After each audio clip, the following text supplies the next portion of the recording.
ভিতরে গেলে আপনি ভিডিও করে নিয়ে আসেন, সমস্যা নেই।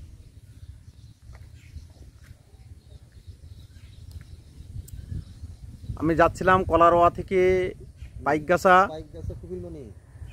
কপিলমণি, প্রতিমধ্যে পাটকিলঘাটা বাজার রেখে এসে, ইসলামঘাটি বাজার রেখে এসে বলরামপুর বাজারের পাশে এখানে একটা ড্রাগন বাগান, ঐতিহ্যপূর্ণ, খুবই ঐতিহ্যপূর্ণ। দেখেন দেখেন, দৃশ্যমান আমি আপনাদের দেখাচ্ছি। এই বাগানটা আমার মনে হয় বাংলাদেশের ভিতরে সবচেয়ে বড় বাগান, ড্রাগন বাগান। এবং এখানে ফল 12 মাস ফল উৎপাদন হয়। এখানে ফটোপ্রিজম পদ্ধতি ব্যবহার করা হয়েছে। দেখেন, শীতের সময় লাইট ব্যবহার করে রাত্রেও এখানে টেম্পারেচার নিয়ন্ত্রণ করা হয়েছে।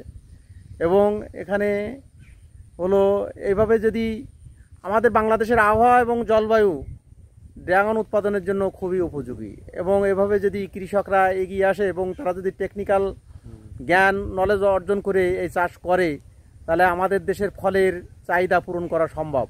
এবং ড্রাগন খুবই উন্নত সমৃদ্ধ, এখানে উন্নত মানে পুষ্টি সমৃদ্ধ একটা ফল। এটা বাচ্চারা যদি খায় তাহলে বাচ্চাদের হলো বিভিন্ন পুষ্টির চাহিদা পূরণ হতে পারে। এই জন্য এই ড্রাগন চাষ যদি আমাদের দেশে করা যায়, তাহলে আমরা বিদেশ থেকে যে ফল আমদানি করি সেখানে আমাদের বৈদেশিক মুদ্রা সাশ্রয় হবে এবং আমরা দেশের উন্নয়ন করতে পারবো। আপনারা দেখেন, আমি আপনাদের দেখাচ্ছি।